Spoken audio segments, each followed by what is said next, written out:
Croeso mawr iawn I chi I Oedfa Ebeneser Gaerdydd ar y 6 o'r Orffennaf 2020. Diolch I chi am wasgu'r botwm a clicio I ddod I wylio yr Oedfa hon. Croeso mawr I ffrindiau sydd wedi ymuno hefo ni o Fôn I Fynwy ac o 4 ban y byd, neu os byddwch chi'n gwylio fo'n ystod yr wythnos. Croeso cynnes. Croeso hefyd I deulu Ebeneser. Braf cael eich cwmni chi wrth gwrs, dwi'n gweld eich colli chi ac yn gobeithio os Duw a'i mynd y gallwn ni gyfarfod unwaith eto wyneb yn wyneb y mis Medi.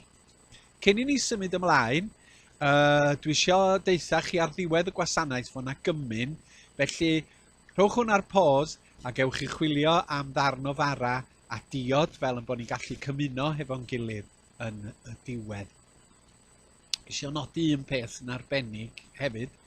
Mae pobl y coed fawr wedi deitha fi bod 'na 2 o Eglwys Ebeneser yn dathlu pen-blwydd priodas go arbennig.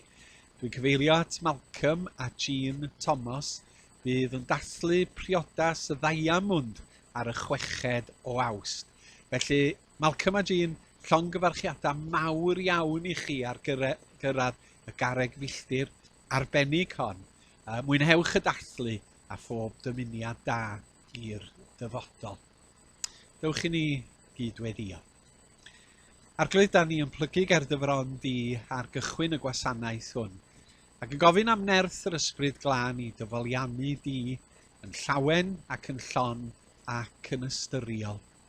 Tywys ni fyfyrio ar dyfawredd ac ar dy berffeithrwydd, ar dy gariad a dy ras yn yr arglwydd Iesu Grist, ac ar rym a gwaith a donia yr ysbryd glân. Fel y bydd y munudau yma clod ac gogoniant I ti. Ac os wyt ti yn gweld yn dda, Dad, awn ni di hefyd yn gweddnewid ni a'n sancteiddio ni, I fod yn debyg I Iesu Grist, mwyn dathlu y newyddion da, mwyn rhannu'r newyddion da, ac mwyn byw y newyddion da o ddydd I ddydd. Bendithio bob eglwys trwy y byd a trwy Gymru heddiw sydd yn gwneud rhywbeth tebyg I hyn. A defnyddio'r cyfryngau yma I fod yn gyfyrwng I dy ras di. Yn enw Iesu Grist. Amen. Dewch I ni wrando rwan ar ddarlleniad o lyfr y proffwyd Eseia, a mae Gwilym Dafydd yn darllen. Eseia 55, adnodau 6 I 11. Ceisiwch yr arglwydd tra gellir ei gael. Galwch arno tra bydd yn agos. Gadawed y drygionus ei ffordd, ar un ofer ei fwriadau, a dychwelyd at yr arglwydd iddo drigarhau wrtho. Ac at ein Duw ni, oherwydd fe faddau'n helaeth. Oherwydd nid fy meddyliau I yw eich meddyliau chwi, ac nid eich ffyrdd chwi yw fy ffyrdd I, medd yr arglwydd. Fel y mae'r nefoedd yn uwch na'r ddeiar, y mae fy ffyrdd I yn uwch na'ch ffyrdd chwi, a meddyliau I na'ch meddyliau chwi. Fel y mae'r glaw ar eira yn disgyn o'r nefoedd, a heb ddychwelyd yno nes dyfrhau'r ddeiar, a gwneud iddi darddu a ffrwythloni, a rhoi had i'w hau a bara i'w fwyta. Felly y mae fy ngair sy'n dod o'm gennau. Ni ddychwel ataf yn ofer, ond fe wna'r hyn a ddymunaf, a llwyddo am neges.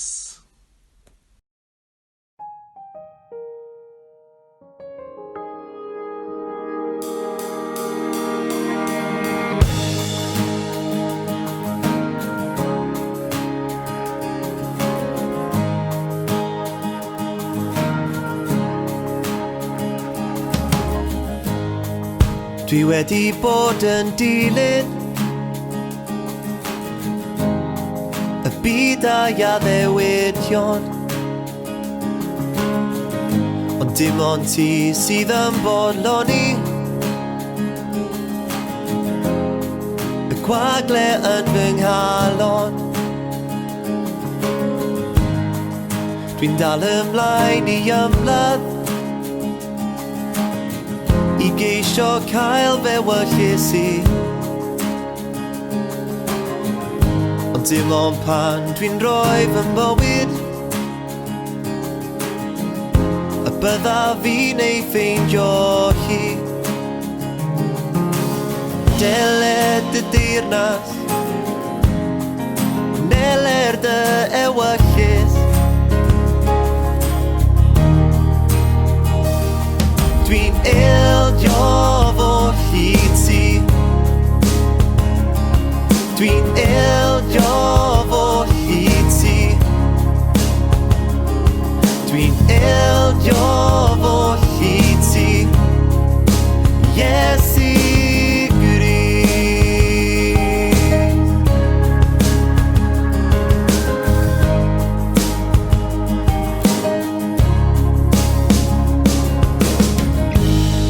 Mi ddes di lawr o'r nefoedd I fod yn faban yn y cryd, I fyw y bywyd perffaith a marw dros bechodau'r byd. Iesu holl bwerus yn rhoi ei hun yn llwyr. Nes di ildio do hyd mi. Nes di ildio do hyd mi. Nes di ildio do hyd mi. Yes I gris.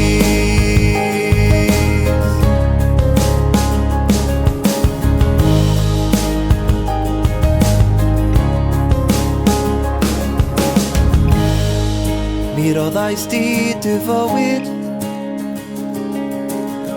dy gorffen torri ar y groes. Felly Iesu nawr dwi'n ildio,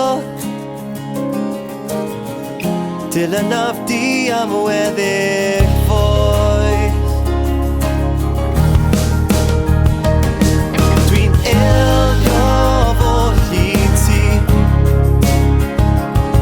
Dwi'n ildio fo hyd ti. Dwi'n ildio fo hyd ti. Yes I gris. Dwi'n ildio fo hyd ti. Dwi'n ildio fo hyd ti. Dwi'n ildio fo hyd ti. Yes I gris.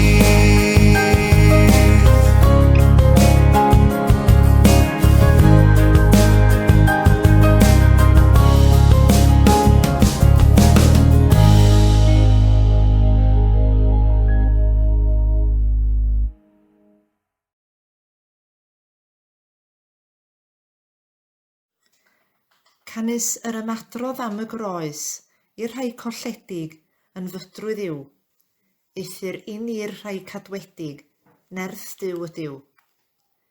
Canis ysgrifenedig yw, mi a ddifethaf ddoeth hineb y doethion, a deall y rhai deallus a ddileaf. Pa le mae'r doeth? Pa le mae'r ysgrifennydd? Pa le mae ymholydd y byd hwn? Ond yw wnaeth Duw ddoeth hineb y byd hwn yn fydrwydd. Canis oherwydd yn oedd hineb Duw, nad adnabu'r byd trwy ddoeth hineb modd Dduw. Fe welodd Duw yn dda trwy ffolineb pregethu, gadw y rhai sy'n credu. Oblegid y mae'r Iddewon yn gofyn arwydd, a'r groegwyr yn ceisio doeth hineb. Eithyr na ni ydym yn pregethu Crist wedi ei groeshoelio, i'r Iddewon yn dramgwydd ac i'r groegwyr yn ffolineb.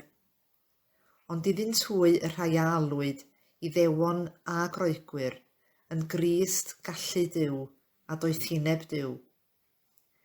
Canis y mae ffolineb Duw yn ddwythach na dynion, a gwendid Duw yn gryfach na dynion. Canis yr ydych yn gweled eich galwedigaeth frodyr, nad llawer o rai doethion yn ôl y cnawd, nad llawer o rai galluog, nad llawer o rai boneddigion a alwyd. Eithyr Duw a etholodd ffôl bethau'r byd, fel y gwaradwyddau'r doethion, a gwan bethau'r byd a etholodd Duw, fel y gwaradwyddau'r pethau cedyrn. A phethau distadl y byd, a phethau dirmygus a ddewisodd Duw, a'r pethau nid ydynt, fel y diddymau'r pethau sydd, fel na orfoleddau un cnawd ger ei fron ef. Eithyr yr ydych chwi ohono ef yng Nghrist Iesu, yr hwn a wnaethpwyd i ni gan Dduw yn ddoethineb, ac yn gyfiawnder, ac yn sancteiddrwydd, ac yn brynedigaeth, fel megis y mae yn ysgrifenedig, yr hwn sydd yn ymffrostied yn yr arglwydd.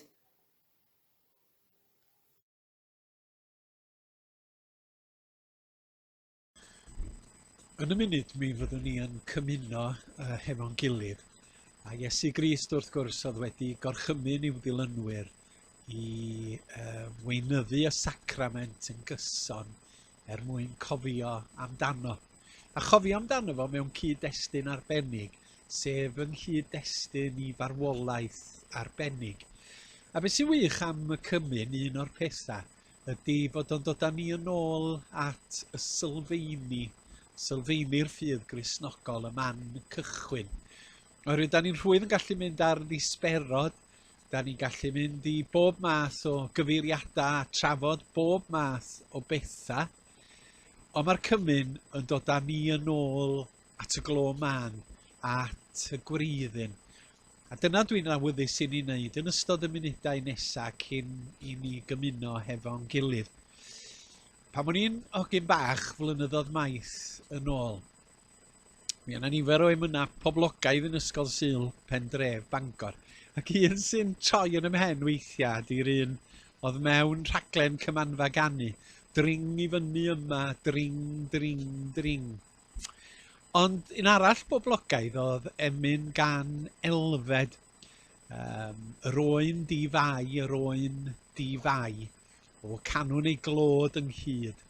Yr Oen Duw, dwi farw dros y byd. Ac os da chi'n cofio y pennill cyntaf, mae o'n mynd o caned holl delynau'r byd i enw'r Oen Duw. Mae ef yn caru pawb erioed, heb garu heddiw'n llai. Yr Oen Duw. O ran sy'n cwestiwn agoriadol dwi am ei ofyn ydy, pam bod Iesu Grist yn cael ei alw yn oen, ac yn yr emyn yma'n cael ei alw yn Oen Duw. A'r adnod sydd yn prancio'n syth i fy nghof i ydy geiriau Ioan Fedyddiwr yn Efengil Ioan pennod 1 adnod 29. A dyma fel mae'n mynd yn Beibl.net. Y diwrnod wedyn gwelodd Ioan Iesu yn dod i'w gyfeiriad. Edrychwch, meddai, dacw Oen Duw, yr un sy'n cymryd pechod y byd i ffwrdd.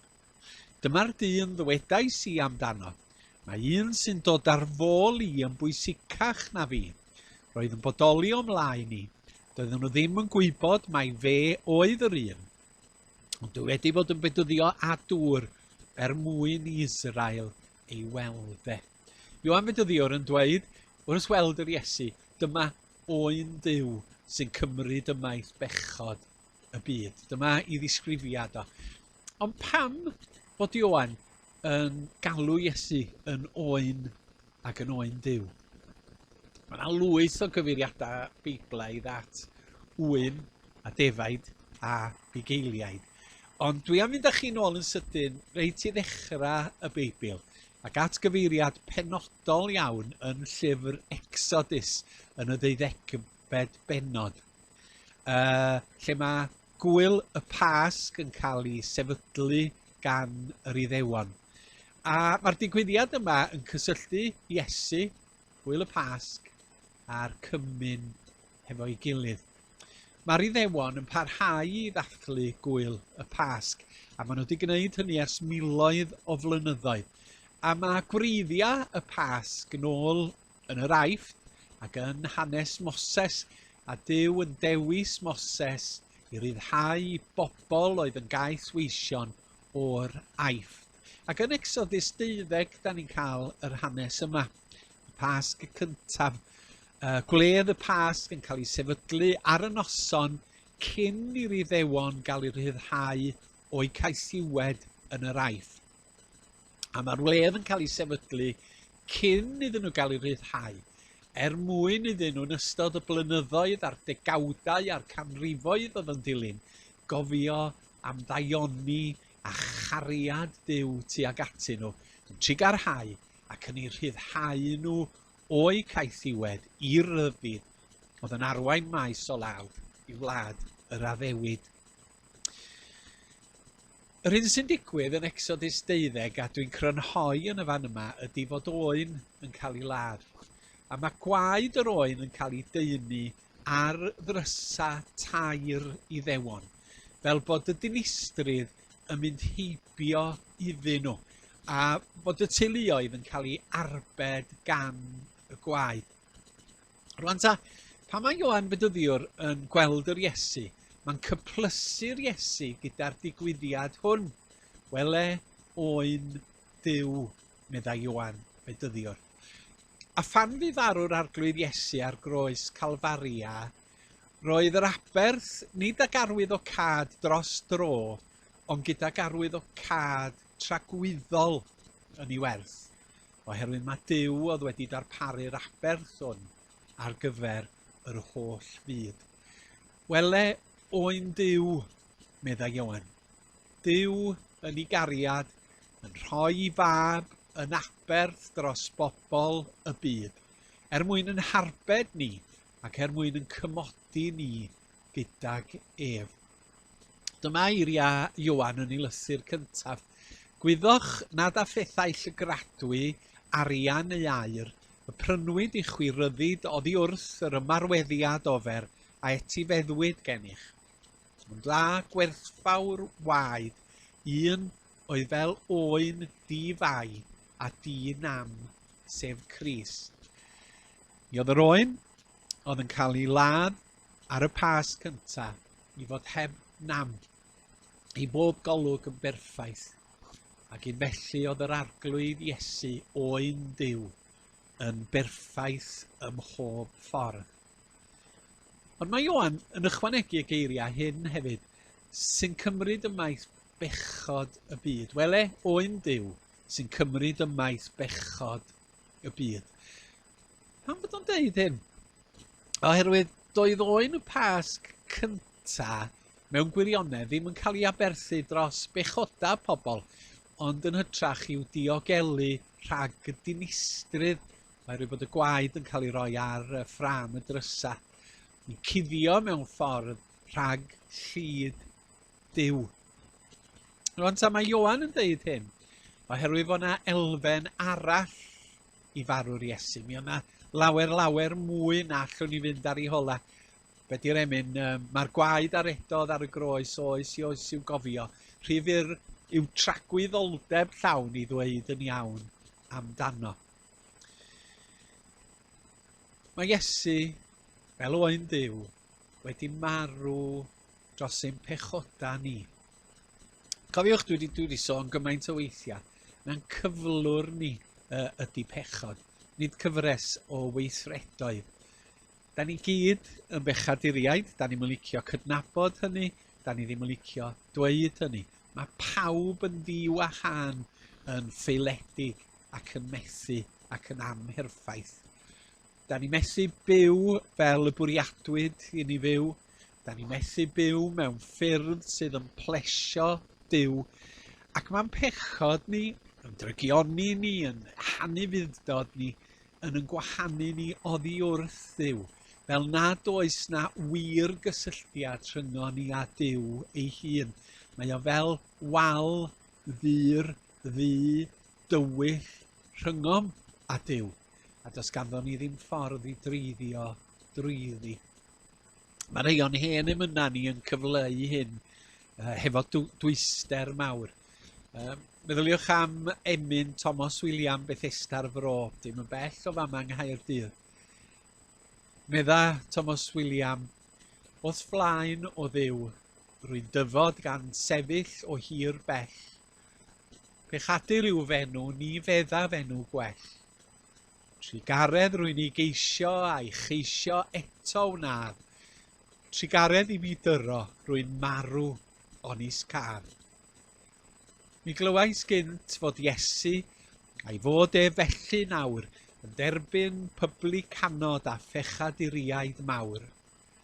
O derbyn arglwydd, derbyn fi hefyd gyda hwy, a maddau'r holl anwiredd heb gofio'r camwedd mwy. Hyfryd ynde, dwys ynde. Thomas William yn cyfleu'r ymdeimlad o fod yn amherffaith ger bron y Duw perffaith ac yn plygu gan ofyn am drigaredd yn yr Iesu.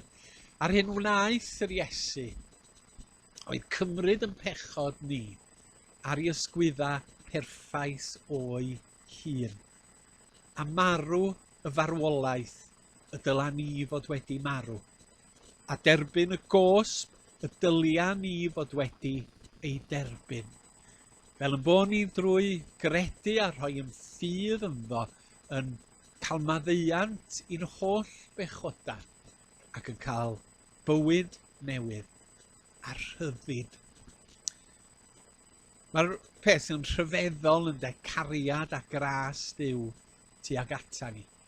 Mae'r Iesu fel gwaed yr oen yn yr aifft yn rhyddhau ni o'n caethiwed. Mae'n yn harwain ni trwy anialwch bywyd hefo pobl Dduw. Ac yn y diwedd, mi fyddwn ni'n cael mynediad i wlad yr addewid i'r ganan dragwyddol ei chan. Dyma'r efengyl, dyma'r sylfaen, dyma'r gwreiddyn, dyma'r glo man, dyma y man cychwyn. A dyma pam fod Ioan Bedyddiwr yn dweud, dyma Oen Duw sy'n cymryd ymaith bechod y byd. A dyma pam bod ni y bore yma yn gallu parhau i ganu yr oen difau, yr oen difau o canwn ei glod yn hyd. Yr oen difau, yr oen difau, fi farw dros y byd. Teilwng yw'r oen ac ar ei ben y bôr goron. Amen.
ni'n dod rwan at y cymyn ac yn derbyn gwahoddiad yr arglwydd Iesu Grist i fwyta'r bara ac i yfed y gwin gyda'n gilydd. Mae gai wahodd pawb sydd yn credu yn yr arglwydd Iesu i ymuno hefo ni yn y sacrament hwn. Dwi am ddarllen o lyfr y gwasanaeth yr annibynwyr, rhagarweiniad i'r cymyn sy'n esbonio i arwydd o cad. Gan ei difarhau am ein pechodau, deuwn at fwrdd yr arglwydd Iesu Grist. Yn llawn hyder ffydd bod ein pechodau wedi madda yn ei waed. Ordeiniodd Iesu fod y bara'r gwin yn arwyddion o'i aberthef drosom unwaith ac am byth. Gwrandawn ar eiriau sefydlu'r swper hwn. Oherwydd fe dderbyniais i oddi wrth yr arglwydd, yr hyn hefyd a draddodais i chwi. I'r arglwydd Iesu yn os y bradychwyd ef gymryd bara, ac wedi iddo ddiolch fe'i torodd a dweud, hwn yw fy nghorff, sydd yn cael ei dorri er eich mwyn chwi. Wnewch hyn cof amdanaf. Yr un modd hefyd fe gymerodd y cwpan ar ôl swper, gan ddweud, y cwpan hwn yw'r cyfamod newydd yn fy ngwaed i. Gwnewch hyn bob tro yr yfwch ef cof amdanaf. Oherwydd bob tro byddwch yn bwyta'r bara hwn ac yn yfed y cwpan hwn, yr ydych yn cyhoeddi marwolaeth yr arglwydd hyd nes y daw. Deuwn felly yn llawen a gostynedig, gyda meddyliau agored gan fod holl gyfrinachau ein calonnau yn hysbys i Dduw. Be ddeuwn yn waglaw gan bwyso'n unig ar aberth Crist.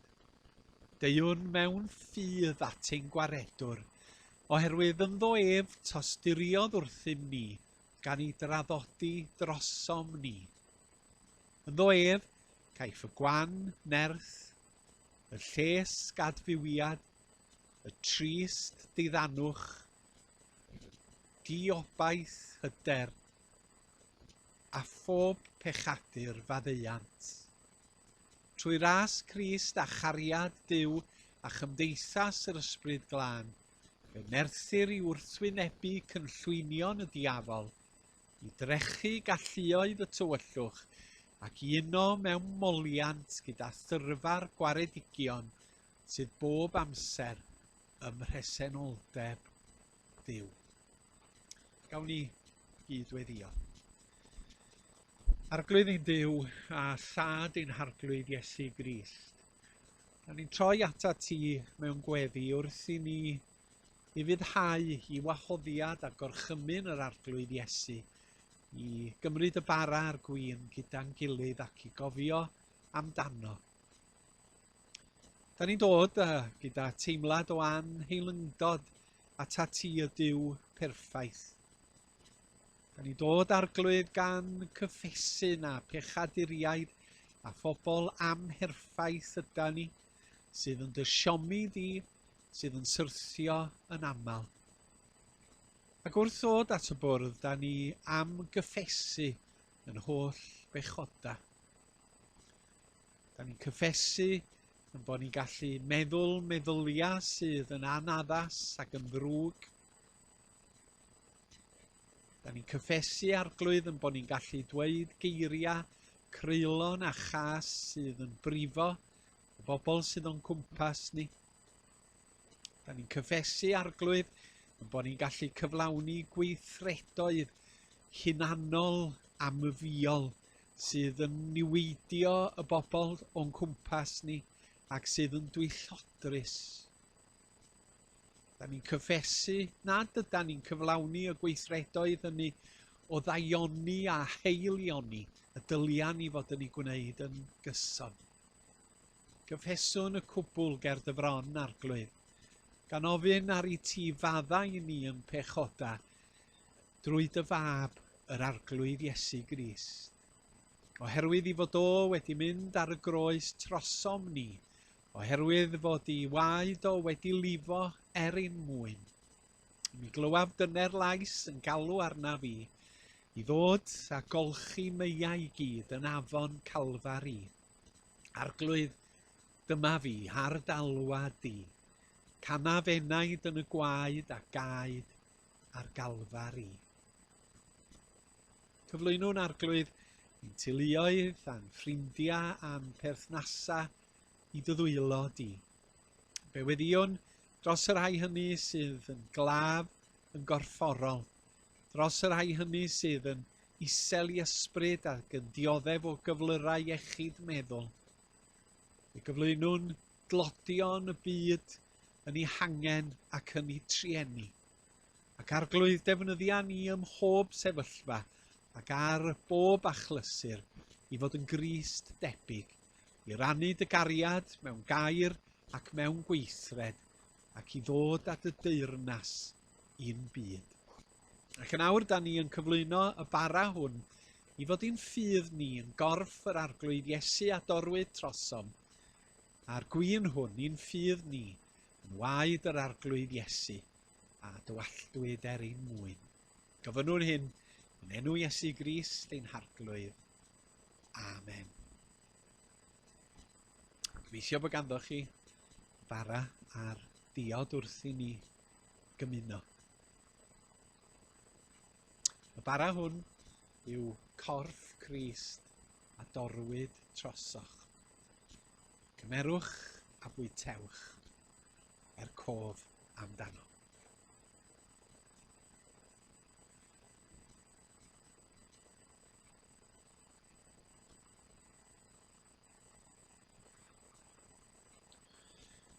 Yr un modd hefyd fe gymerodd y cwpan ar ôl swper, gan ddweud y cwpan hwn yw'r cyfamod newydd ym fy ngwaed i. Gwnewch hyn bob tro yr yfwch ef i gofio amdana.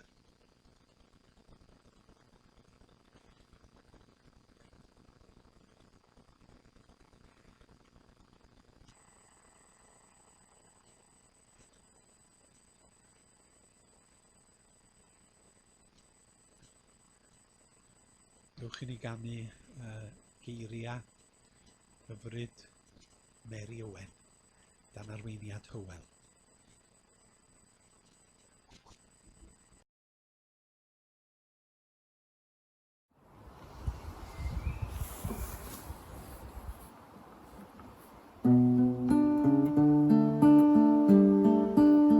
Dyma gariad pwy a'i treitha, anchwiliadwy ydywydd.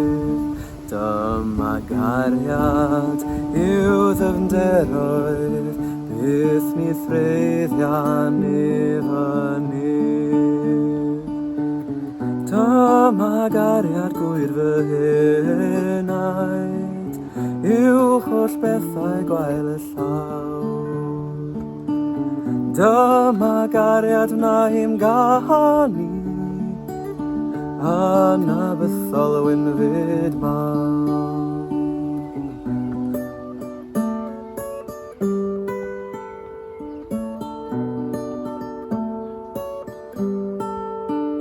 Ymloch isaf yn ei glwyfau, ymgysgodaf dan ei groes, ymddigrifiaf yn ei gariad, cariad mwy na hwn hyd oes. Cariad lletach yw na'r moroedd, uwch na'r nefoedd hefyd yw.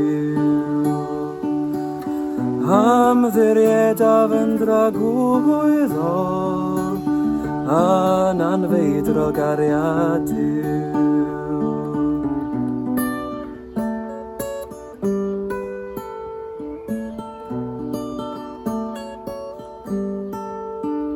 Yn ei cariad, ymloch isaf,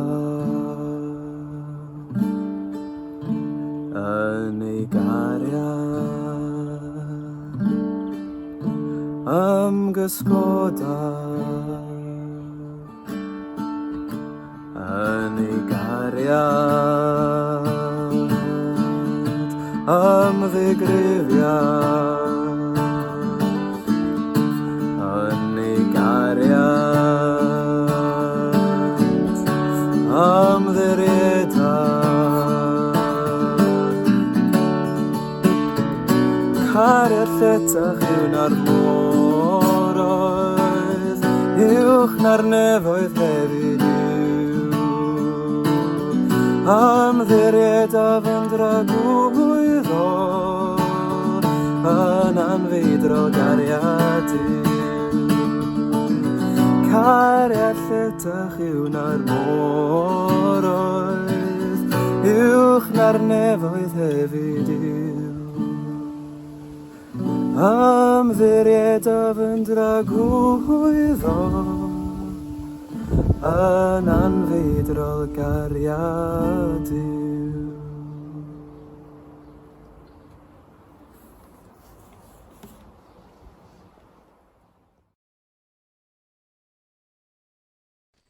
Gawn ni gyd adrodd y bendith. Gras sy'n harglwydd Iesu Grist a chariad Duw, a chymdeithas yr ysbryd glân a fyddo gyda chwi oll, o'r awr hon hyd byth. Amen.